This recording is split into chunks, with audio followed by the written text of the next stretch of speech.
자, 수열, 우리가 조금 전에 살펴봤던 수열이죠. 수열 n분의 1이, 요 n분의 1은 당연히 0의 수렴하죠. 우리가 고등학교 때 수도 없이 봤던 내용입니다. 근데 우리가 0인지 알고 있는데 요 수렴함을 보여봐라. 자, 이렇게 되면 이제 문제가 심각해진답니다. 간단한 문제가 아니랍니다. 0에 수렴한다는 건 우리가 이미 알고 있는데 수렴함을 어떻게 해라? 증명을 한번 해보라. 즉, 요 수열의 수렴의 이 데피니션에 맞게 한번 적어봐라. 그런 얘기를 합니다. 그러면 우리가 이제 제일 먼저 우리가 해야 될 일이 이제 뭐냐? 이런 얘기를 합니다. 자, 요 놈을 우리가 n이 k보다 크거나 같다 해도 되고, 요 놈 대신에 우리가 그냥 n이 k보다 크다라고 해도 상관없다. 어느 쪽을 써도 상관없다. 이런 얘기를 합니다. 그럼 우리가 먼저 n이 k보다 크다인 이 모든 자연수, 자, 이렇게 적습니다. 자연수 n에 대하여 n이 k보다 크다인 모든 자연수, 요놈은 크거나 같다 해도 상관없다 그랬죠. n에 대하여 제일 먼저 해야 될 일은 우리가 뭐냐면, 지금 이제 요 틀에서 우리가 제일 먼저 요 틀에서 뭐하고 뭐를 우리가 엡실론과 n을 엮는다 그랬죠. 그럼 요 틀이라는 것은, 여기서 말하는 요 틀이라는 것은 뭐냐? 자, 요 xn에 해당되는 게 여기서는 n분의 1이죠. n분의 1이고 여기 오는 것은 요 x라고 하는 것은 그놈의 극한값, 유닛 극한값 우리 0인지 알고 있답니다. 극한값을 가져오고 요렇게 요놈을 엡실론보다 작다라는 요 식에서 n하고 뭐하고, 지금 선생님이 뭐라 했죠? n과 먼저 엡실론을, n과 엡실론을 엮는다 그랬죠. 그럼 여기에서 n과 엡실론을 엮기 위해서는 우리가 요놈을 요렇게 한 번 더 적으면 되겠죠. 어떻게? 우리가 절대값 n분의 1 빼기 제로라고 썼지만은 사실상 요놈은 그냥 n분의 1과 똑같죠. 그런데 우리가 요 n분의 1 빼기 0의 절대값이 요놈이 엡실론보다 뭐하다? 우리가 작다라고 우리가 이렇게 적어주는 거죠. 요게 정리하기 위해서는. 그럼 우리가 지금 요놈을 엡실론보다 작다라고 했는데 우리가 n과 엡실론을 엮는다는 그 의미는 요놈이 곧 n분의 1이기 때문에 여기서 n분의 1하고 엡실론이 뭐한다? 지금 엮인다. 이런 얘기를 합니다. 무슨 말인지 알겠죠? 그러면 여기에서 그러니까 스님이 좀 살짝 한 번 더 얘기를 해보면, 지금 n이 k보다 크다인 모든 자연수 n에 대해서 n분의 1 빼기 제로의 절대값이 엡실론보다 작다를 한 번 더 적어 보겠습니다. 요 놈을 만족하는 뭐가? 그렇죠. 자연수 k가 존재함을 보이면 되는 거죠. 존재함을 보이면 된다. 자, 여러분들 기초가 약한 학생들을 위해서 선생님이 조금 더 자세하게 한번 설명해 보고 잘 보시기 바랍니다. 지금 우리가 요 형식에 맞추어 정리한다는 것은, 자, 임의의 양수 엡실론에 대해서 요 말은 제가 선생님 생략했답니다. 사실 그 말도 원칙적으로 써야 되는데, 자, 임의의 양수 엡실론에 대해서 n이 k보다 크다인 모든 자연수 n에 대해서, 우리가 요게 xn이고 요게 수렴하는 값이 x죠. 그쵸? 요 xn 빼기 x의 절대값이 엡실론보다 작다를 만족하는 뭐가 여기 자연수 k가 존재하면서 요놈을 만족해야 되는 거죠. 그럼 우리가 요놈을 먼저 적어놨는데, 임의의 양수 엡실론에 대해서 n이 k보다 크다인 모든 자연수 n에 대하여 xn 빼기 x의 절대값이 엡실론보다 작다를 만족하는 뭐가? 자연수 k가 존재함을 보이게 되면 결국 요놈의 극한값이 0이라는 사실을 보이게 되는 셈이죠. 그러니까 여기에 형식의 틀은 임의의 엡실론에 대해서 이에 대응하는 자연수 k가 존재해서 n이 k보다 크다 내지는 크거나 같다를 만족하는 자연수 n에 대하여 xn 빼기 x가 엡실론보다 작다를 만족하는 그쵸? 만족을 하게 되면 수열 xn은 x에 뭐한다? 수렴한다라고 얘기했다. 이런 얘기를 합니다.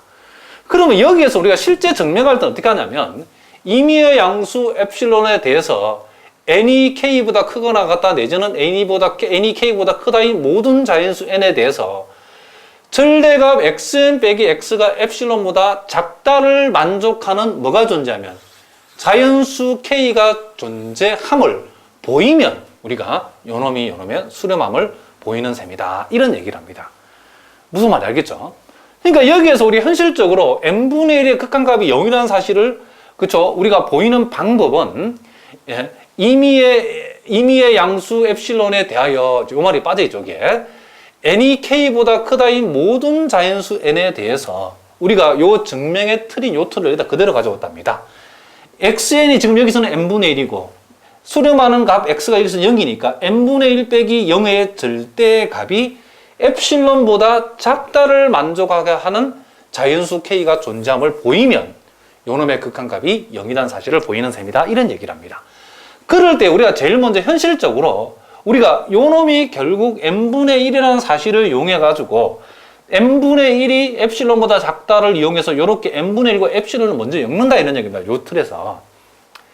자, 여기다 선생님 한번 써보겠습니다. 그런데 n분의 1이 지금 엡실론보다 작다 이렇게 엮었죠. n에 관한 식하고 엡실론 엮었죠. 이렇게.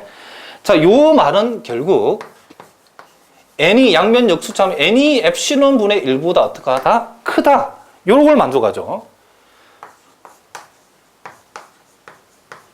그런데 우리가 여기에서 n이 k보다 크다라고 했기 때문에 n이 엡실론 분의 1보다 크다. n이 엡실론보다 크다는 사실을, 그쵸? 크다는 n이, n이 지금 뭐다? 지금 엡실론 분의 1보다 크다를 이용해서 k를, 그 다음 우리는 k와 엡실론을 어떻게 한다? 엮어야 되겠죠. 그쵸? 자, 그렇다고 구체적으로 우리가 여러분들이 여기 n이 지금 k보다 크다라고 되어 있는 것을 이용해가지고, 자, n이 엡실론 분의 1보다 크다라고 되어 있으면 요 k도, 그쵸? k도 엡실론 분의 1보다 크다라. 요 놈을, 그쵸? 만족하는 자연수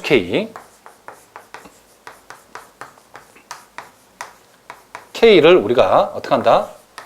택한다라고 여러분이 이렇게 적어버리면 된답니다. 그러면 선생님이 갑자기 n이 엡실론보다 크다라는 사실에서 왜 K도 엡실론분의 1보다 크다라고 엮었는가? 그러니까 요 행님이 엡실론분의 1보다 크다라고 나오니까 요 동생인 K도 엡실론보다 크다를 엮었는데 그 이유는 요놈 때문에 그렇게 엮었답니다. 그럼 그 이유는 이제 선생님이 요거를 좀 더 여러분들이 이제 전개를 해보면 알 수 있죠. 자, 우리가 지금 K를 엡실론분의 1보다 큰 값에서 자연수 K를 만약에 선택을 했다라고 하면 어떤 일이 벌어지냐면 이런 일이 벌어진답니다. 지금 우리가 보이고자 하는 것은 절대값 n분의 1 빼기 제로라고 하는 값이 엡실론보다 작다는 사실을 보여야 되는 거죠. 그런데 자, 즉 요놈이 지금 성립함을 우리가 자연수 K 값을 그쵸? 선택을 했는데 뭐가 성립하도록? 요놈이 성립하도록 자연수 K 값을 우리가 선택을 해야 된다는 얘기죠. 그런데 우리는 지금 여기서 K가 엡실론 분의 1보다 크다를 만족하는 자연수 K를 우리가 택했다라고 말했답니다. 그러면 이렇게 택하게 되면 어떤 일이 벌어지냐면 이렇게 택했을 때 요놈이 우리가 성립한다는 걸 보여줘야 되겠죠. 자, 그러면 우리가 아까 봤더니 구체적으로 n분의 1 빼기 제로라는 것이 결국 요놈이 n분의 1과 같죠. 그렇죠? n분의 1. 절대값 비싼 말이죠. 자연수니까 n은.